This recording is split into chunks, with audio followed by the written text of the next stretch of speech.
Hello and welcome to Deprogram. This is the NCF show where we do our best to fight back against the forces of ideological conformity, particularly among the young. I'm Harrison Pitt, a contributing editor at the European Conservative magazine, and I'm thrilled to be joined today, as ever, by Connor Tomlinson, the host of Tomlinson Talks at thelotuseaters.com, and our special guest this week, Charles Cornish-Dale, better known as Roarig Nationalist, an historian, the editor of Man's World magazine, and author of The Eggs Benedict Option. Charles, welcome. It's a pleasure, thank you. Now, you were an anonymous mischief maker. I was. Before you got doxed by Hope Not Hate sometime last year. For viewers who don't know you as well as we do, could you describe what went on there and who you suspect might have been assisting Hope Not Hate in that expose? Yeah, of course. So I started out as an anonymous Twitter poster in about 2020, beginning of the pandemic. I'd been lurking around for a while, you know. Mm-hmm. I was kind of brought onto Twitter actually by Bronze Age Pervert. I had read Bronze Age Mindset that was recommended to me by Amazon for some inexplicable reason, I think, because I read quite a lot of Nietzsche. So I was following Bronze Age Pervert on Twitter, laughing at his tweets, but not really doing anything. Mm-hmm. And then in 2020, I began this metamorphosis, if you will, into the Roarig Nationalist, anonymous shit poster, bodybuilder, all this sort of stuff. And, proceeded very nicely for about 4 years. I wrote a Roarig cookbook in the summer of 2020. That's when things started to get a little bit crazy. I was in a Tucker Carlson documentary in 2022, The End of Men, which really, dominated the headlines in the US for about sort of 10 or 15 minutes. But yes, 2024, July, I was doxed by Hope Not Hate, who are this radical kind of Marxist organization in the UK, activists. That's what they do. They dox people. They write exposés about dangerous right-wing individuals like myself. And I logged onto Twitter one day and people were saying to me, "Oh, really sorry to hear you've been doxed." And that was the first I knew about it. So, I had a little bit of an inkling that it was coming. Okay. So 2 weeks before I was actually doxed, 2 weeks before this exposé was released, I went to my local farm shop where I get raw milk and eggs, and the owner of the farm shop ran over to me and said, "Oh, Charlie, look at this," and puts an email in my hands from a journalist at Business Insider, the US media outlet. This woman called Catherine Long had got in touch with the chap who runs the farm shop to ask him if he could reveal my identity, because she thought that I shopped at the farm shop. This chap who buys vast quantities of eggs and raw milk. He's the Roarig Nationalist. He's a sort of dangerous right-wing figure. Could you please reveal his identity to me? I won't tell you. I won't tell the world how I got it. So I had this inkling about 2 weeks before. 2 weeks before I was actually doxed. I had a close shave and I thought, okay, I've come very close to being doxed. Time to up my game, time to, shut down my account, get rid of any potentially incriminating, identifying information, that kind of stuff. Anything that might possibly point to my location. And then, just 2 weeks later, I was subject to this expose, which obviously actually had been quite some time in the making, because the year before I was in the State of Hate 2023 report, under the neo-Nazi fascist category, where they did a little biography about me, where they talked about how I advocate, consumption of large quantities of raw eggs and other sort of neo-Nazi things like that. So I knew I was on their radar. Right? One of the more readable chapters in Mein Kampf, yes. Well, the SS did start on a dairy farm, of course. A chicken farm. Himmler was a chicken farmer. Yeah. Well, there you go. Yeah, famously. The tenuous connection is there if anyone wants to make it. Yeah, but I also they, Hitler Youth chapters started in German rambling clubs, but I don't think your average hiking society can be accused of wanting to rebuild the guard towers of Dachau. But do continue. No, not yet. But so it was a strange thing, and the expose really. A lot of these exposés are insinuation, and it was very heavy on insinuation. So they said stuff like, for example, his Twitter posts are dripping with irony. He doesn't say exactly what he means, but we know what he means. We know what he really means. We can read between the lines. We know that he's a very dangerous individual. So the expose, was insinuation. It also revealed my location, or where they thought my location was, revealed basically my mum's address, which was nice of them, because of course these exposés are also a threat. Mm-hmm. And that's exactly what Hope Not Hate was saying. They were saying, an Antifa might turn up on your mother's doorstep, which was nice of them. There was a Swedish government report in 2018 that found that they were at the center of a nexus that would outsource unveiled identities, or just a list of names, to European Antifa vigilante groups, which would then endanger people. So they've been recognized as, for all intents and purposes, a communist terrorist group by other European countries, yet our Home Office funds them with hundreds of thousands of pounds in grants. Yes, and that's a very good point. The British government has been funding Hope Not Hate for a long time, including the Conservative government, which is probably the biggest crime of all. Really, is the fact that actually the Conservative government was paying Hope Not Hate hundreds of thousands of pounds a year for information about radicalism, online radicalization, all that kind of stuff. So, it's basically state-sponsored. It's a kind of state-sponsored vigilante group, really. Yep, absolutely. And well, they're also you in your article, was it for American Mind? It was. It's called Disrupting the Right. Yeah, it runs down why you think that this was a parallel construction, which is essentially a plausibly deniable story put out into the press for intelligence sources telling the press something that they want out there. And if I remember correctly, it's because Catherine Long's background... This is the woman at Business Insider. Yes, glowed like a worm. Well, there was also someone recently in the Hope Not Hate documentary, Harry Schuckman, whose background is intimately connected with MI6, and he used a fake passport to pose to subjects. Which is hugely illegal. Well, it's either hugely illegal or, because the Met Police, when I reported it, didn't seem particularly interested. No, I'm sure they didn't. It's procured via a government source, which I'm sure we don't get any answers on. So was it that you smelled a rat with sort of intelligence being bound up in your doxing? Well, yeah. So there were... Firstly, there's the coincidence that 2 weeks before I actually was doxed, I had an American journalist contacting my local farm shop. And I dug into this journalist, Catherine Long. She was very intimately involved in the funny business that went on with Bill Ackman. So I think Bill Ackman started exposing plagiarism at places like Harvard, and it's Claudine Gay and people like that, these kind of high-flying academics who actually had basically plagiarized their theses from other people. And then all of a sudden there's this big hit piece about his wife and about how she has plagiarized her PhD. I think Bill Ackman actually is suing Business Insider. But this woman, Catherine Long, then she was an Ivy League scholar, fluent in Farsi and Tajik. She's a Central Asian scholar. She worked for the State Department in Central Asia, I think in Tajikistan. So she's exactly the kind of person who would be an intelligence contact within the media ecosystem. I mean, there's no doubt about that. But the other thing is that the actual Hope Not Hate expose itself, then it was very clearly parallel construction, like you say. So parallel construction is basically what you do as a journalist or as a police officer, somebody in intelligence services, to disguise how you actually got a hold of information, usually illegally, right? So you create a plausible story that can explain how you got this information. So, you get the information, I don't know, by breaking into someone's house and hacking their computer, but you say actually... it's something else. A disgruntled ex-girlfriend. Yeah, it's their identity. It's a source. We received an anonymous tip-off, something like that. Mm-hmm. But the story about how Hope Not Hate identified me was, it was just nonsense. They were saying that I had posted a text message that I had sent someone on Twitter with my first name in it, and they said that I had posted photographs of my house that led them to be able to. Of my garden that led them to be able to identify me. Well, I posted a picture of my squat rack on my patio, right? I don't know how you could identify somebody's location from a picture of a squat rack on a patio, but apparently Hope Not Hate did. But it was really thin.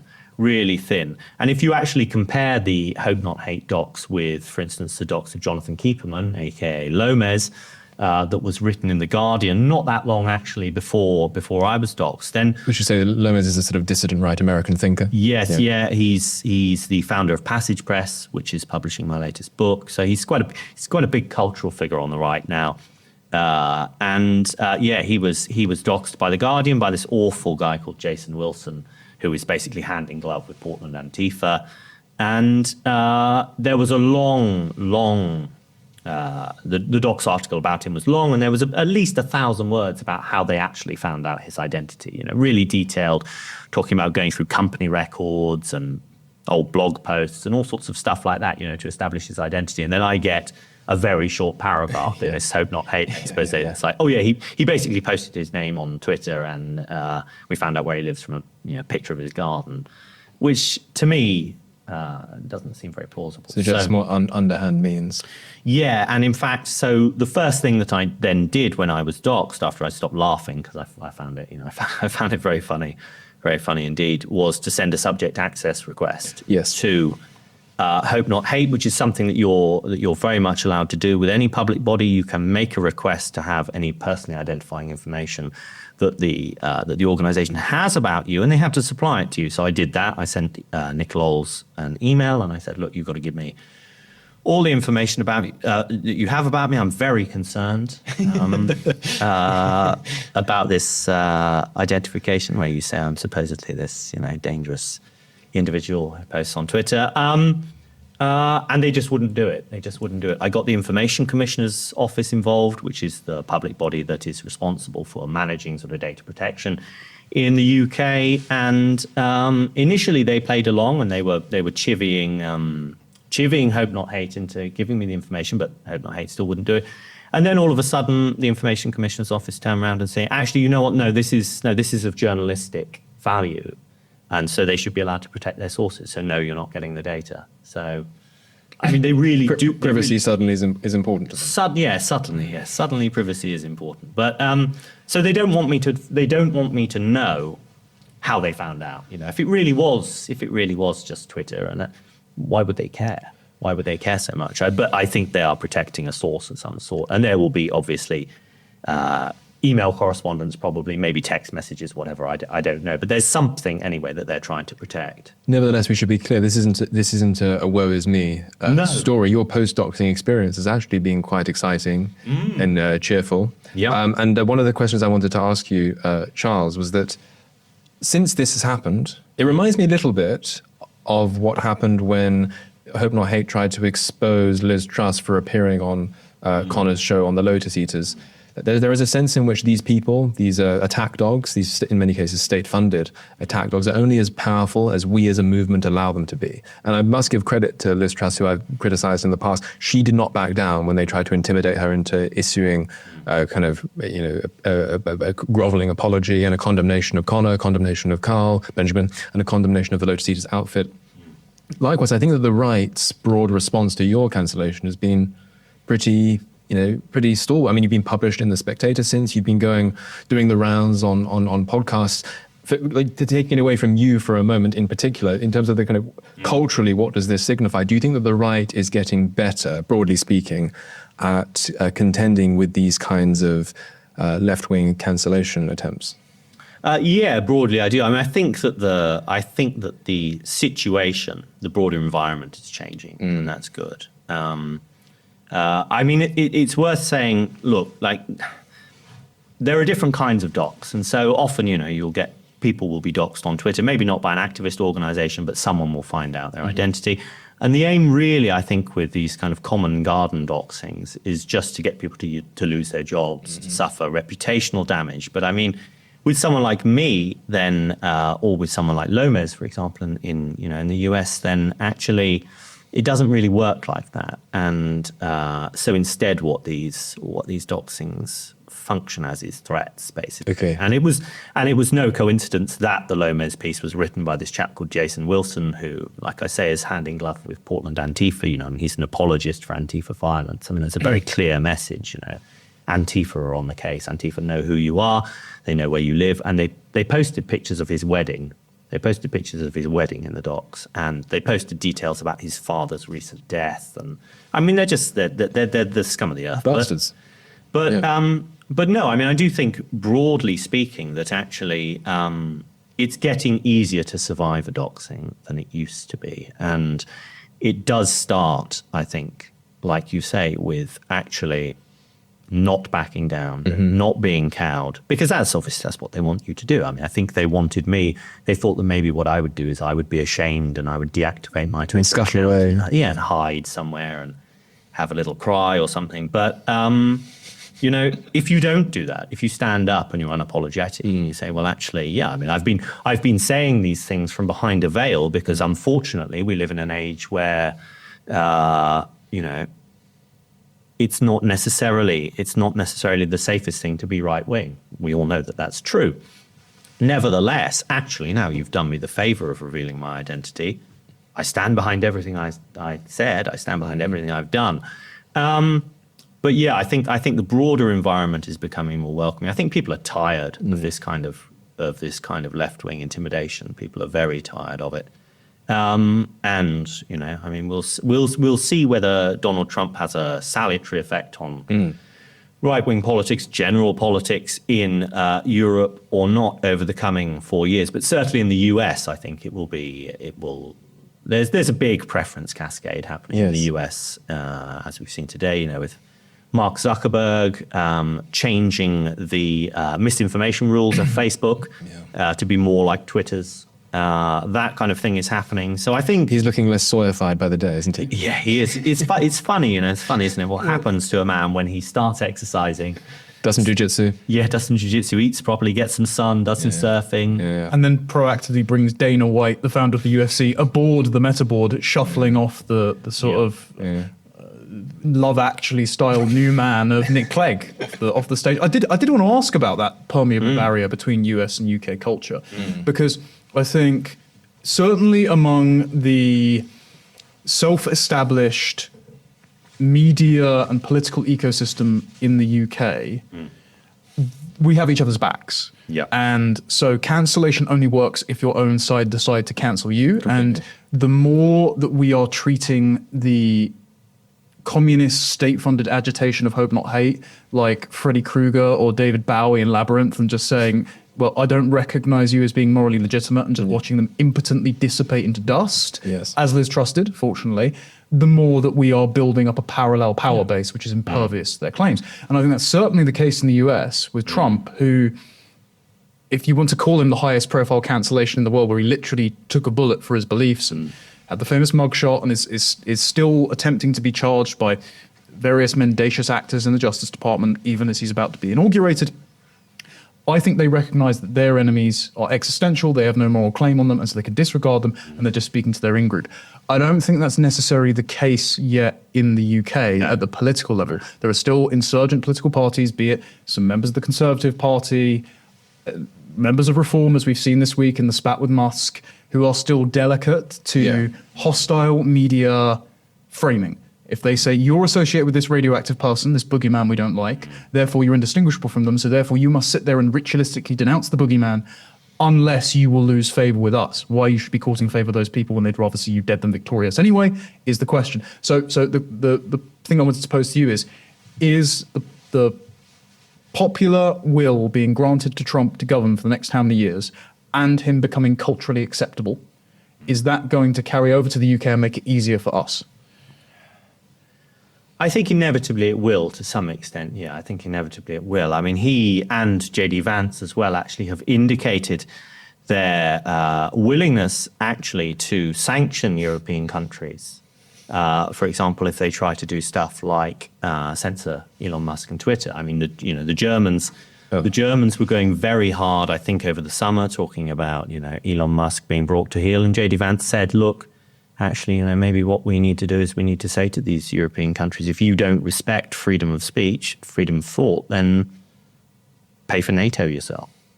Yes. And that's, it would be amazing if they actually did that. And I think, it's Trump's second term now. He has far less to lose. And I think that with the right actually culturally in the ascendant as well in the US, and that's the difference. Neoconservatism, but for high IQ Europeans. Yeah. So imagine that. In interventionist liberal policy in Europe. Well, if you're going to be a global American empire, you may as well use the mandate to govern on behalf of your friends rather than your enemies. Exactly, yes. Sorry, Charles. Yeah, well, no, I mean, so there's definitely, I think there's a clear sense that something like that might happen, that maybe the Trump administration might actually try to promote those American values overseas rather than just the Gay race communism. Gay race communism, yeah, globo homo, all that kind of stuff, which would be a welcome change, very welcome change. So I think, I think it will have a salutary effect, certainly to an extent. I mean, there is still I say certain distaste. There's a real distaste, nevertheless, within Europe for Donald Trump and for Elon Musk, as we've seen over the last week or so. I mean, there's always going to be a large segment of the British population who look down on Donald Trump, who sneer about Donald Trump, who think he's vulgar, excessive, and stupid, and all these other things. So he'll obviously remain a polarizing figure, but I think that generally, it probably will be the case that actually some of the negative trends that we've seen in recent years may be reversed or at least halted. But I mean, I think what it will take genuine right-wing governments in Europe for there to be real change. So, I mean, that could happen with the AfD in Germany, could very well happen in France with National Rally. Things are looking a bit better with Giorgia Meloni now in Italy. So I think it's going to be a combination of things, but certainly Donald Trump and Elon Musk could definitely make it easier for the European right. Yes. I think.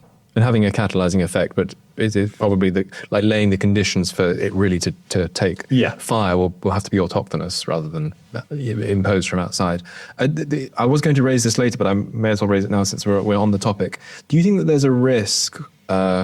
We're all very happy that Musk has taken control over X. He's brought in all sorts of, he's reinstated free speech as a core principle. Obviously, there are some slight anomalies there, but it's much better than under the previous regime. It's a very salutary community notes function, which means that even when people are spreading misinformation, it's not corrected in a top-down fashion. It's corrected in a very organic, decentralized fashion, which does properly select for truth value rather than any kind of agenda being pushed in a top-down manner. So there are all sorts of things that are great about that. But do you think that there's a risk that in the same way that when the left controlled Twitter, it made them out of touch with the feelings and the concerns of ordinary people? Is there a risk of the right doing that? Probably to a lesser extent, because we're swimming in mainstream news, so we do really get mainstream news, whereas our opponents don't get our news. I would imagine that our news diets are slightly more balanced than theirs are on the whole. But I mean, Peter Whittle has remarked about this. Our director here has remarked about this a lot. He's often completely baffled and dismayed by how little is known about the grooming gangs in this country, for example. How little is known about what a disaster Kamala Harris would have been for the United States. I mean, you mentioned the Europeans being anti-Trump. I mean, I think there were only about 4 or 5, when polled, there were only about 4 or 5 European countries that would have gone for Trump over Kamala at the last election. And if the British electorate had been voting in that election as opposed to the American election, it would have been a complete blowout for Kamala Harris. And so there are certain ways in which, are we losing touch with normies too much by being too online on Twitter? Is that a risk? Oh, yeah, I think absolutely it's a risk. Absolutely it's a risk. It's worth recognizing, though, that actually, Twitter played a huge role in the 2024 election.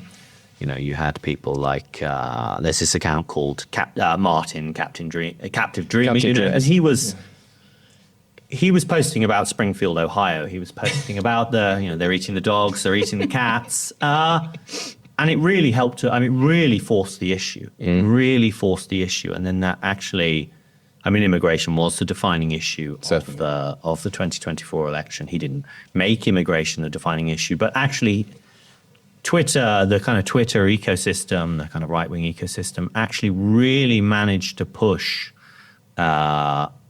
this striking kind of case study of what immigration was: mass immigration, replacement migration, the shipping of 20,000 Haitians to a town of 50,000 in Ohio. Crazy stuff. It really made it an issue that it wouldn't have been if Twitter had still been controlled by its previous owners. Correct. So I don't think we should underestimate the extent to which actually Elon Musk's purchase of Twitter enabled Donald Trump's Yes. second victory. I mean, really, it really did. Like, you can't, whatever you think of Elon Musk and whatever you think of what he's been doing recently in the last couple of weeks, I don't think there's any doubt that his purchase of Twitter was an absolutely pivotal intervention. Definitely. Long intervention, 'cause it happened in 2022, but it's a far-sighted intervention actually in the election. And but yeah, I mean, I think at the same time, nevertheless, we can see the real world effects of what we're doing. But yeah, I mean, it is likely that it could turn into an echo chamber. Yeah. And I would worry less about that just because we just had Sam Bidwell on from the Adam Smith Institute, whose article rejoinder to Fraser Nelson's odious apologetics for multiculturalism in the Telegraph inspired then another anonymous account, Max Tempers, to post that infamous extract from the 2013 Oxford grooming gang trial, which then caught Musk's attention and is now leading to a week's worth of news cycle where anything Musk says makes headline news. And Starmer is put in an even more precarious situation because he says that any calls for a national inquiry are themselves a far-right bandwagon. And we've had confirmation as we're filming this the day before this happens, on the Wednesday, there's going to be a vote on the inquiry in Parliament, and one of the Labour ministers has said Labour is going to vote against it. So the idea that it's just an echo, these are now affecting, obviously. Totally. And even if the narrative is being covered for by the BBC or Sky News, where any normie gets their news, if they get their news at all, the fact that it's still a headline issue means it's drip feeding in. I agree. And so when we use these platforms, or when they're used intelligently and strategically in order to launder certain points that would otherwise be purely on Twitter, and to bait that these mainstream platforms into covering them and into hyperventilating about them, then I agree that it can be good. I'm not saying that we should discount Twitter altogether, but in terms of organizing as a movement, to the extent that we are a movement, we need to be cautious about being a little bit too navel gazing and thinking that just because we ratio someone, or just because Conley Dripka's come out with another absolute banger, that there's a vibe shift. When it's laundered into the real world, brilliant. But when it just remains on Twitter and where it's being indulgent, that's a concern. Twitter isn't a substitute for actual political organization. I mean, I don't think you should make the mistake of thinking that having a network of right-wing bodybuilders, the seeker system that I'm kind of in the center of, that isn't the same as actually having a real world organization of people who can actually go out and do stuff. Yes. We can post and we can spread the message, and we can have an effect. And in this Tucker Carlson documentary in 2022, we really have helped to turn the dial on issues like health and fitness and all that kind of stuff, no doubt. But we need real world organization as well. It's not just about discourse. It's not just about talk. No. Another thing I wanted to ask you. So, for people who don't know you, you write a lot about, I suppose, what we could call the philosophy of masculinity, and masculinity as a politically and culturally relevant phenomenon, rather than purely a biological and social one. There were some concerns. Obviously, they didn't materialize in the end, and but Megyn Kelly, I remember, after Trump's Madison Square Garden rally, was talking about how it seemed a little bit too triumphalist on the one hand, but another thing that she said, and I think it was a fair concern for her to raise at the time, a little bit too brotastic, as how she put it, a little bit too catering towards the interests of men, and there was a fear that it might put off female voters. The fact that it didn't is interesting. And do you think that is a sign, a vibe shift of sorts in the US, maybe not here yet, that masculinity is being gradually detoxified? Yeah, I'd forgotten about those comments by Megyn Kelly, actually. That was interesting. I mean, you had Hulk Hogan ripping his shirt off in classic kayfabe fashion and revealing the Trump fans T-shirt and saying, let Trumpomania run wild, brother. It's like it was 1983 and he was about to drop a leg drop on Mr. T or something, classic, so good, but absurd, and could only happen in American politics, right? But it was very over the top, but I think you have to understand just how far the pendulum had swung the other way. And in fact, to see how far the pendulum had swung, you only needed to go to Chicago to the Democrat National Convention and to see what they were talking about and what they were doing, not enough people know about this. There was a mobile vasectomy van parked outside the Democrat National Convention, right? So and abortion. And an abortion. and ban. yep, yes, it was Planned Parenthood brought a mobile clinic, like a camper van, basically. And on the Monday, you could stop in and have your balls snipped as a man, and on the Tuesday and Wednesday, you could have an early stage abortion. Denaturing both sexes and presenting it as progress. I mean, it's pretty on the nose, isn't it? You know, like we talk about soy boys and effeminate men and emasculated men on the left, and then actually you can go to the Democrat National Convention and literally be emasculated. Yeah. I mean, And also, there is an appetite among your attendees. What does that say about them? excuse me. Bless you. That's right. It is. It's just so funny, but Yeah. you know, and then inside the conference center, you know, they're talking about how actually testosterone decline is necessary in order to elect the first woman as president, but also a woman of color. So, you know, you had someone like CNN's Dana Bash. So the Democrat National Convention actually happened after the Republican National Convention, I think. I think that's right. Because they were talking about the Hulk Hogan thing, and they were saying, you know, this is just absurd. You know, this is the opposite of what we're offering. You know, we actually think if you're not a masculine man, if you don't like shooting guns, if you don't like drinking beer, if you don't like lifting weights, you know, we're the party for you. You know, and testosterone decline is good. It means that more men are likely actually to accept being led by a woman, you know, taking the lead, etc. I mean, that's quite a remarkable turnaround from 2022 when the Tucker Carlson documentary was released. So the liberal reaction to that was hysterical. So this is a documentary I was in with Tucker Carlson about testosterone decline with RFK Jr. and as a political issue. And the mainstream reaction to that really was just a mix of kind of hysteria, ridicule. So they were saying, oh, these guys are all gay, you know, they're showing their secret kind of insecurities and they're homoerotic, etc. But they were also saying, look, testosterone decline is a non-issue. You know, it's probably not happening, but if it is, why would it have any political importance? Fast forward 2 years later, the Democrats are actually saying testosterone decline is necessary for progress, capital P. It's a good thing. It's a good thing. Yeah, it's not happening in his. Well, actually, it is happening, and it's a good thing. And so, I mean, yeah, women weren't turned off by the Hulk Hogan stuff. They weren't even that turned off by the childless cat lady comments. No. Because I think actually a lot of women are still in touch with their natural instincts. Mm-hmm. I mean, whether or not J.D. Vance phrased that a little bit infelicitously and you know, was a little bit maybe too. And we should be clear, this was in 2015. This wasn't even during the campaign. but it was dug up. It was dug up. Of course, it was dug up because they go digging. But you know, actually, even that stuff didn't turn them off. I mean, I think there is a genuine. And you've got all the transgender stuff as well. You know, I mean, the kind of gender madness stuff, you know, it implicates both sexes. Yes.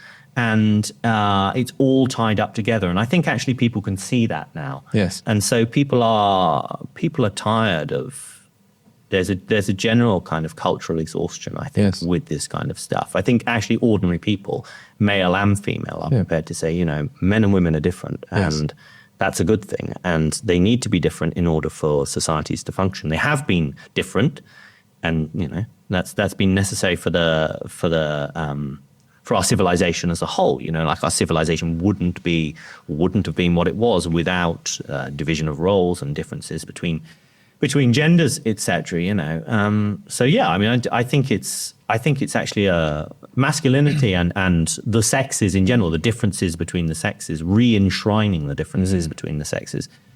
I think it's very fertile ground actually, and I think that it's going to be one of the kind of major pushes actually over the coming years. So I was mentioned by NPR, the national radio station, the other day. That's a state-funded American broadcast, isn't it? Yeah, they just started talking. They were talking about the trends for the coming year, and they talked about the politicization of health and fitness. And they started talking about me, and they were like, "Oh, have you seen this Roig Nationalist guy? Yeah, gee whiz, it's all a bit scary, but we've got to take him seriously, you know, because people are actually buying this stuff that men need to be men. It's crazy that they are. So I mean, yeah, I think that it's. And also, I mean, what's important as well to note is that actually the Democrats don't really have any answer to it. They don't really have any they gave us Tim Waltz. White dudes for Harris. Jazz hands, Tim Walz. Yeah. As Trump joked, all the white dudes for Harris will be voting for Kamala, and all of their wives' boyfriends will be voting for Trump. Yeah. So it's an open goal, actually, really, for the right at the moment. And I don't think that the left is going to have any kind of alternative to offer but what it's been offering up till now for some time. So if women generally like femininity in themselves and masculinity in men, and if men similarly like femininity in women and to cultivate masculinity in themselves, and then you've got a Democratic Party which is being increasingly brazen about wanting to scramble and confuse and people with this kind of run amok expressive individualism, then you're going to have less electoral cut through. Well, one thing I will just add as well is I think Megyn Kelly was wrong in her assessment because she underestimated how Trump and Vance could code switch to other modes of masculinity that were not brotastic. They spent so long trying to convince the American electorate that Vance was weird, and in any long-form conversation, he was very relaxed and fatherly and spoke about his role as dad and just being very relatable. And then Trump, the thing that won him this election cycle a larger share of young women that had ever voted for him before in the two prior elections and even the 2022 midterms when we expected a red wave and Roe v. Wade sort of brought that to a halt, is because he became the sort of lovable grandfather who would do the YMCA dance. So it's still masculine coded, but he's being an elder statesman rather than a frat beau.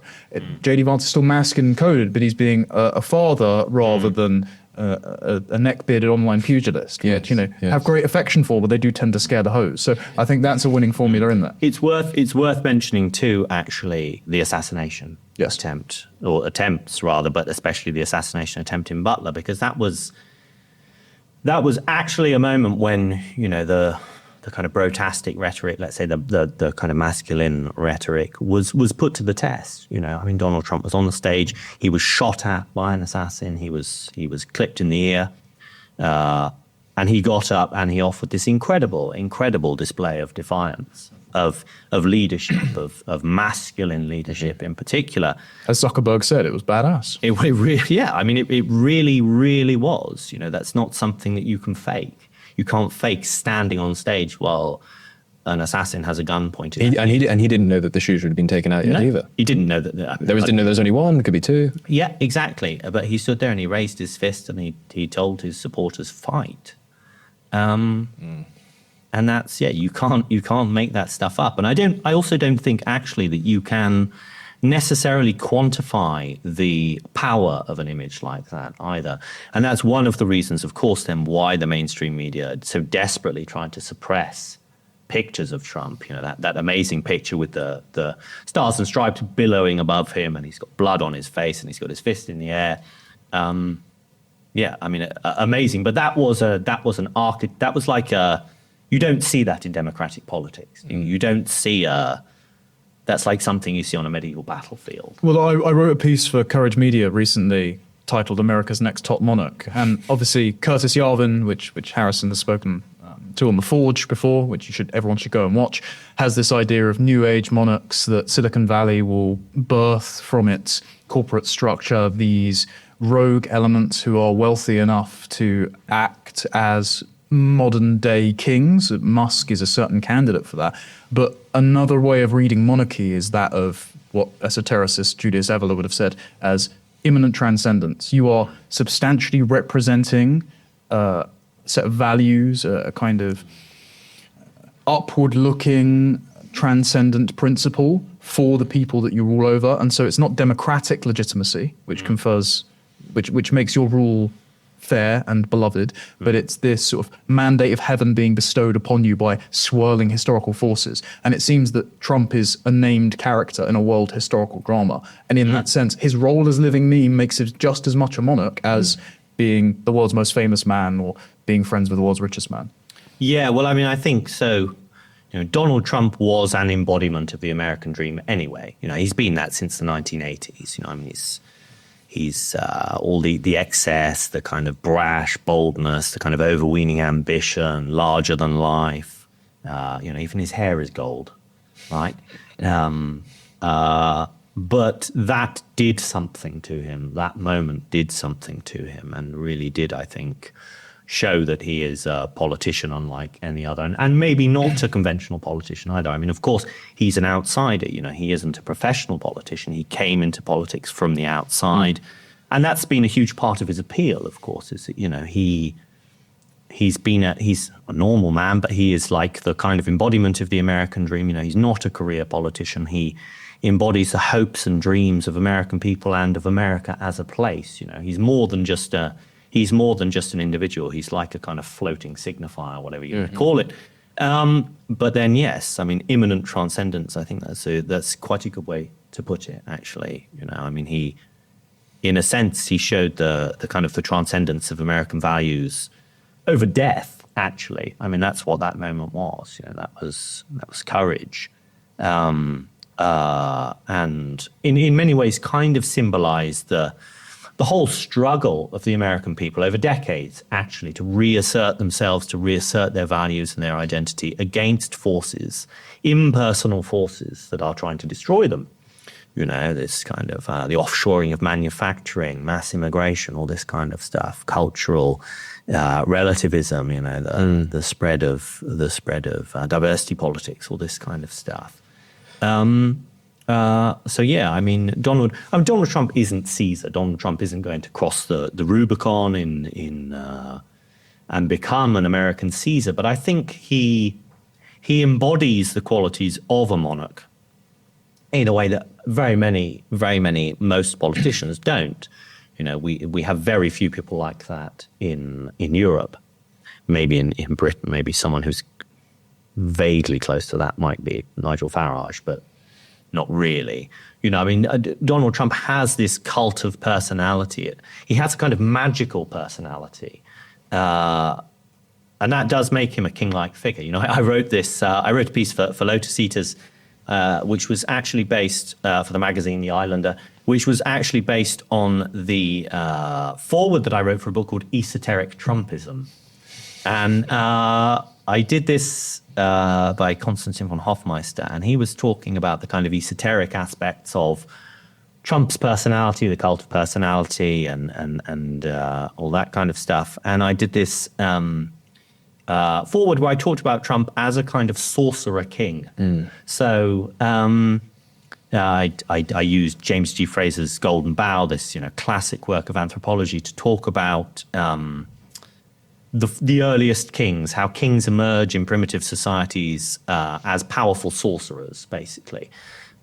Individuals who seem to embody personally in themselves and in their ability to manipulate the forces of nature, the kind of collective will of the tribe, its desire for success, etc. And I said, Donald Trump, actually, he's like a one of these sort of primitive sorcerer kings, in that he kind of has these kind of magical powers, this incredible good fortune. He embodies the American dream. He is prosperity. He has gold hair. I mean,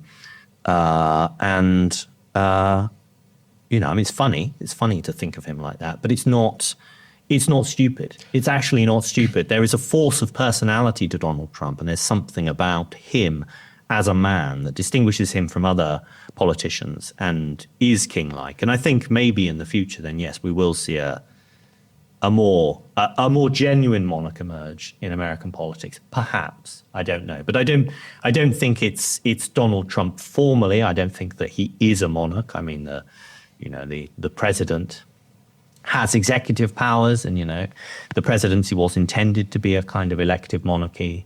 George Washington famously refused to wear a crown, but I mean, he was basically the king of the United States of America. But nevertheless, Donald Trump is still at this stage and will be a democratic politician rather than a true monarch, I think.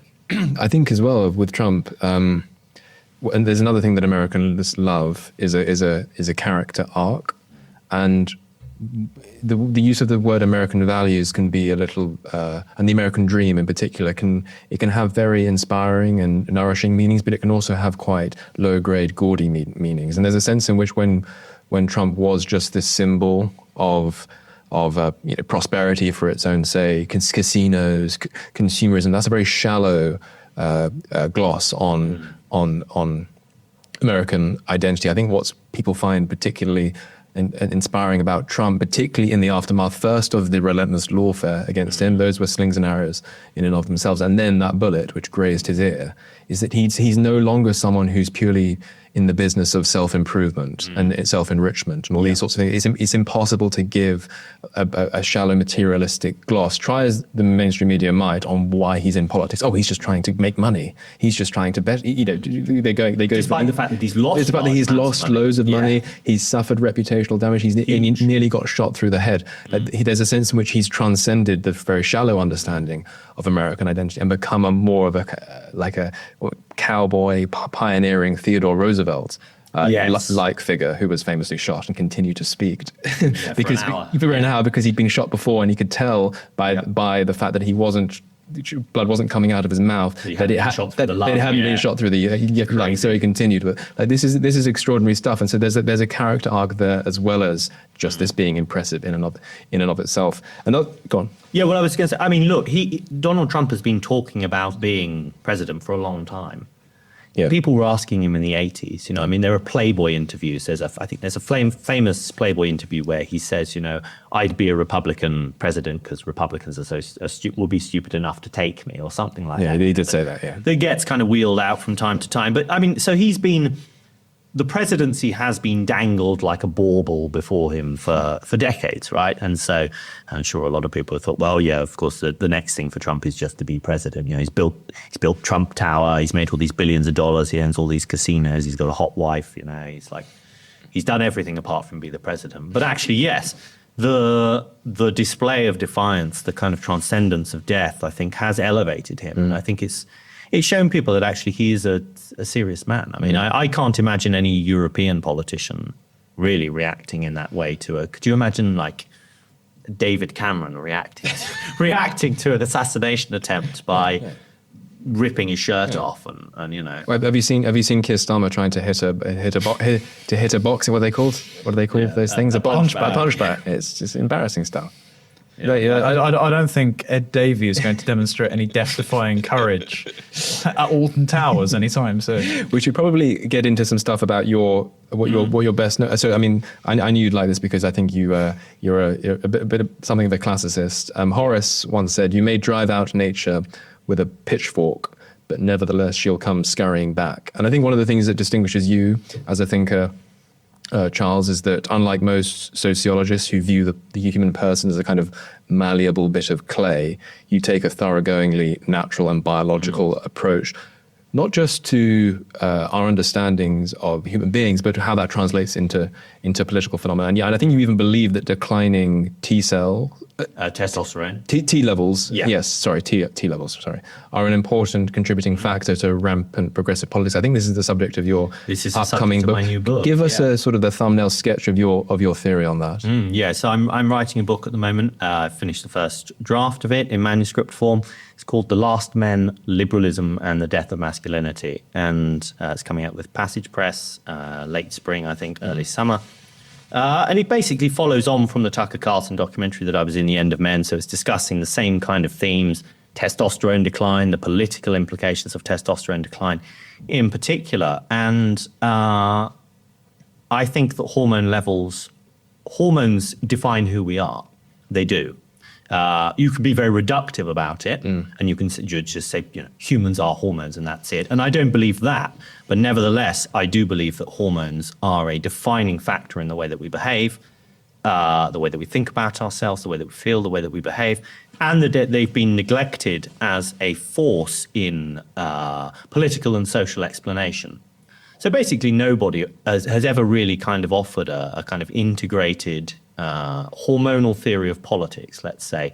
You have people like Camille Paglia, for example, in Sexual Personae, where she talks about the hormones and culture and the difference between men and women, the differences between testosterone and estrogen, and why there are no female geniuses. Yeah. Basically. Well, and no female serial killers, she says. Well, the two things are connected. Totally connected, yeah, and it's to do with biology and hormones. I think her quote is, there's in the same way that there's not been a female Beethoven, there hasn't been a female Jack the Ripper. She says something like that. Yes, yeah, exactly. Yeah. Fantastic, and so true. But Yeah, so what I'm trying to do basically is to offer an explanation of liberalism and of liberal decline that is biological, and that focuses particularly on the decline of testosterone. So there's been a catastrophic decline in testosterone in recent decades. I mean, we're talking year-on-year 1% declines across the Western world. So cumulatively, like over 50 years, testosterone has declined 50%. It's massive, and it's part and parcel of a much broader decline in reproductive parameters as well. So sperm counts have declined just as violently, if not worse. And we're actually at a juncture where within the next 25 years, it could actually become physically impossible for human beings to reproduce by natural means. So sperm counts are declining so precipitously that in 25 years, the median man will have a sperm count of 0. And what that means is that half of all men will produce 0 sperm, no sperm at all, and the other half will produce so few that they might as well produce none, because you're never going to get anybody pregnant, right? That's based solely on an extrapolation of well-observed trends in sperm counts, sperm quality as well. So that's like the ability of sperm to swim properly and in the right direction, all that kind of stuff. This isn't like a conspiracy theory. I mean, this is actually mainstream science. So there was a book that was published in 2022 called Countdown by Professor Shanna Swan, who's at Mount Sinai University in New York. And she's a world expert in reproductive health. And she made that prediction. It's called Spermageddon, is what they call it, basically. So they've been talking about Spermageddon for a little while, but there's been much more. Sounds like a Richard Tice line, doesn't it? Sorry. But I'm sure he's absolutely fuming about it. But yeah, so the book is about biology and politics, and I kind of explore some quite sort of unsettling questions about the nature of liberalism itself, and whether liberalism is actually a low-T political system, basically. So the book is, I mean, there's a lot of science in the book, but there's also quite a lot of philosophy. So it's framed broadly within Francis Fukuyama's end of history thesis. So people think they know Francis Fukuyama, and they think they know what he was saying. They think he's this guy who said, in 1989, when the Berlin Wall fell, then history ended. He's the guy who thinks that, he's liberal hubris incarnate, and he's just making this really kind of triumphalist argument about the victory of liberalism over communism. Well, no, that's not true. And in fact, actually, the title of the book, which people forget, is The End of History and the Last Man. And the last quarter or fifth of the book is basically a Nietzschean critique of democracy, of liberal democracy, where Fukuyama basically says, look, yeah, liberal democracy has triumphed and doesn't look like there's an alternative system, but actually this is a disaster in many respects for man, because liberal democracy cannot satisfy these fundamental urges that man has, this fundamental, he calls it desire for recognition, and in particular the desire for men to be recognized as better than their peers. And this is a thing that the Greeks called thymos, megalothymia in particular, which is the desire to assert yourself over others. Fukuyama basically says, look, liberalism can offer us the desire, liberalism can satisfy the desire to be recognized as equal, but it can't satisfy the desire to be recognized as better. And in many respects, what Fukuyama is saying is actually the way he uses thymos, and it's the way that the ancient Greeks used the term thymos, is as a proxy for testosterone. You can actually look at the way that the kind of behaviors that are associated with thymos, they are the kind of behaviors that are associated with testosterone. And my broad argument is that, liberalism is a system that actually doesn't allow high T behaviors. And also at the same time, we've also got this dreadful concatenation of all these different factors, environmental, lifestyle, that are sapping us of our thymos anyway, sapping us of our testosterone, So Did James Lindsay give you that impression by any chance? Yeah, he doesn't feature in the book, but maybe he should. Yes, well, it's interesting because you're right. I think this preoccupation with thumos as a key part of the human person. Like it comes from like Plato's tripartite division of the soul. Yeah. And it's interesting because I haven't thought about the testosterone point in that before, because when he talks about the people who possess this thumotic urge maximally, as opposed to, on his case, the appetite and the rational urge, he says that it's the guardian class in the society that possesses this in the largest. And those are the people who are willing to die on behalf of the city-state, on behalf of the empire, on behalf of the country, the nation, whatever it might be. Well, it's interesting because actually, as well, C.S. Lewis picks up this tripartite division of the soul when he talks about men without chests. Yes. In Abolition of Man. Yeah, Abolition of Man. Yeah, that great essay. And he didn't mean that literally. He didn't mean men without chests, but actually, men literally don't have chests because of low testosterone. And so James Lindsay comes to mind again. Yeah. So yeah, I mean, it's intimately tied with the biological, and it's just not an angle that's really been pushed. I mean, people have written about testosterone decline, and you get pieces about testosterone decline. But actually, I think I've written one of the first integrated analyses, as you're saying. Yeah. Which mixes the science with the philosophy and the history. Yes. Yeah, and I talk about various different trends. I mean, I get quite tangential at different points and talk about various different things. I mean, I talk about sort of, I go into the science of testosterone as well, and I try and dispel a lot of myths about what testosterone is. The testosterone is just the aggression hormone. The testosterone doesn't have any pro-social elements. It's just about, kind of like raping and killing and, sort of being a Cro-Magnon caveman. It's not actually, there are studies. I mean, there are studies that show, for example, that men who have more testosterone show greater in-group preference. I mean, I actually try to develop in the book as well the beginnings of a kind of biological theory of left and right. I mean, I do genuinely think that the politics is grounded in biology, and that the difference between left and right politics is grounded in differences in biology and in actual different physical types of people. I mean, that's a controversial thing to say, but I think it's true. And hormonally, it's certainly true. Men who have higher testosterone display greater in-group preference. And what does that mean? They want to vibe with their tribe more. And that's a huge difference between left and right. Is who do you prioritize? So many things follow from that: open borders, crime policies, a general sense of disgust. I mean, disgust is an emotion that has been linked in personality and psychology, personality and social psychology to right-wing beliefs, for example.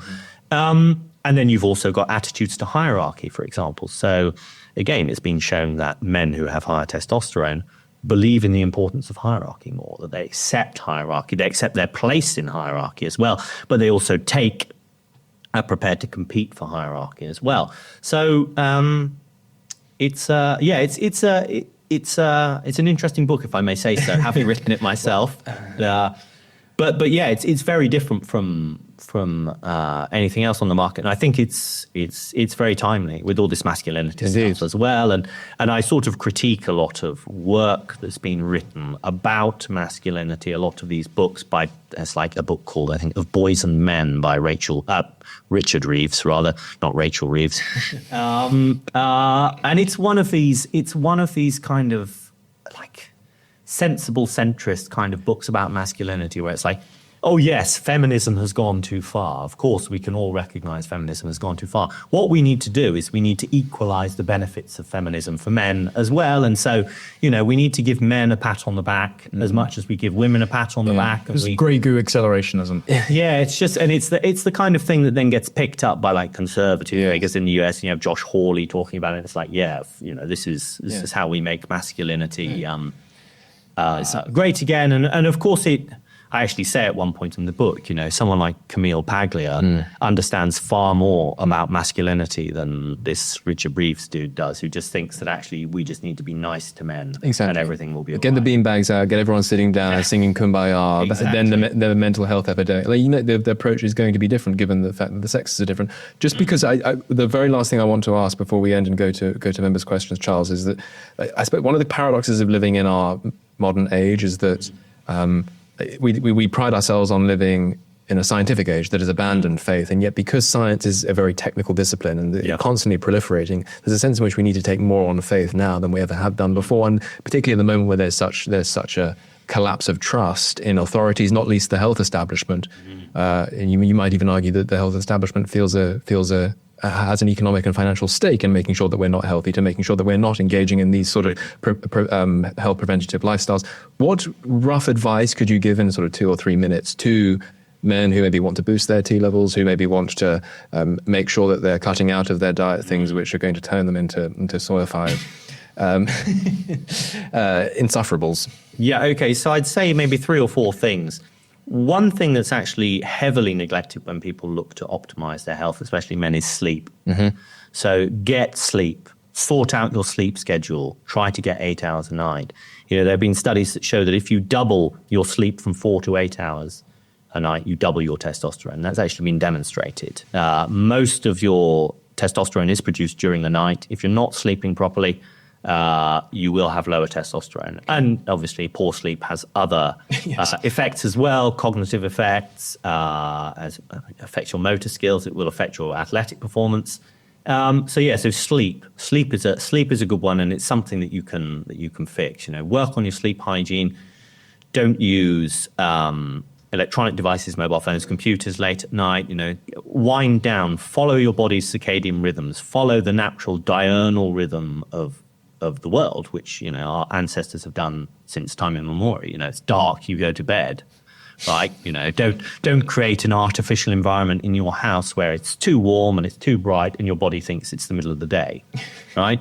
You're tricking yourself, and you're also really scrambling your circuit. So sleep is a big thing.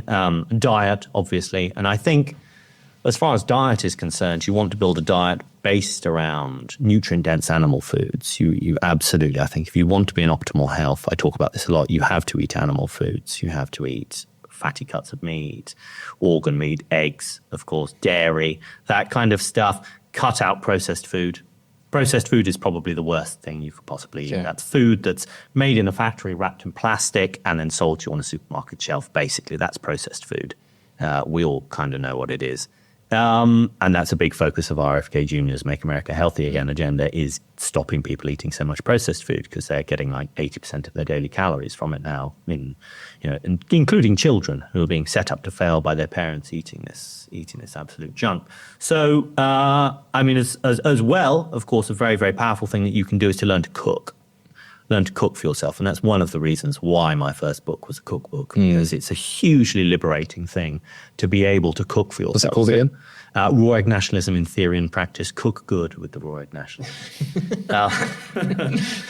So he said that before, hasn't he? I think I have, once or twice. But yeah, it's a really liberating thing, because then you don't have to rely on poor quality food. You don't have to go to the supermarket to get something that you think tastes nice to eat in the evening. Or have an illegal immigrant bring it to you via a Deliveroo. You can do your part to help beat the Deliveroo economy. Yes. Well, I can't even say it. It's disgusting. But well, you don't speak Arabic. So.